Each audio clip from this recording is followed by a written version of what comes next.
বিশেষ করে বিসমিল্লাহির রহমানির রহিম। বুড়িচং উপজেলা প্রশাসন কর্তৃক আয়োজিত আজকের এই মত বিনিময় সভার সুযোগ সম্মানিত সভাপতি, বুড়িচং উপজেলার নির্বাহী কর্মকর্তা, আমার বাম দিকে আছেন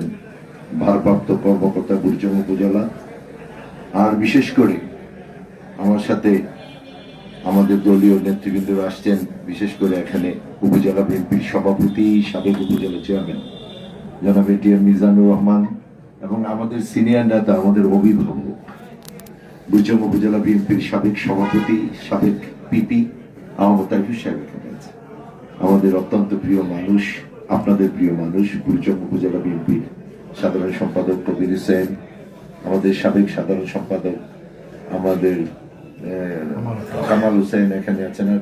ডান দিক দিয়ে আপনাদেরও দীর্ঘদিনের সহকর্মী এই সদর থেকে মিজান এবং সবুজ দুইবার এখান থেকে চেয়ারম্যান হয়েছেন, যুবদলের আহ্বায়ক জাভেদ কাউসার সবুজ, সানুল্লাহ ভাই, এবং বিশেষ করে আমাদের একজন নেত্রী এখানে এসছেন, কেন্দ্রীয় বিএনপি তিনি সদস্য আমাদের হেনাপা এখানে আসছেন, এবং আগামী দিনেও তিনি আমাদের এই নির্বাচনী এলাকা থেকে সংরক্ষিত মহিলা আসনে আমাদের এমপি ক্যান্ডিডেট হেনাপা এখানে আসছেন, এবং আমাদের সিনিয়র এখানে অনেকে আছেন, আবু সুফতুহিন, হুমায়ুন কবির বাবুল, রহিম ভাই,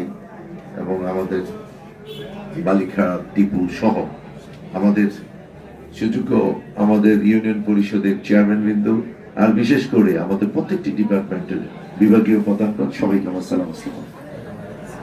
বক্তব্য দীর্ঘায়িত করছি না, অনেক বলে ফেলেছি,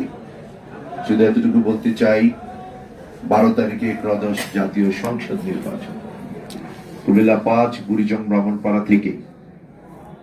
আমি ধানের শীষের মনোনীত প্রার্থী ছিলাম, এবং 12 তারিখের এই নির্বাচন দল মত নির্বিশেষে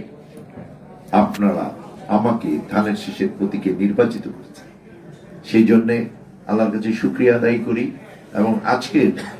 ইউনো মহোদয়ের উপস্থিতিতে, সমস্ত জনপ্রতিনিধিদের উপস্থিতিতে, আমার প্রিয় নেতাদের উপস্থিতিতে, বিভাগীয় প্রধানদের উপস্থিতিতে সবাইকে আমি ধন্যবাদ জ্ঞাপন করছি। আপনারা জানেন 12 তারিখের নির্বাচনের পর পরবর্তী পর্যায়ে আমরা শপথ গ্রহণ করেছি। এই শপথ গ্রহণের আগেই আমরা আল্লাহর কাছে শুকরিয়া আদায় করেছি যে গণতন্ত্রের প্রবক্তা আমাদের এই দলের প্রতি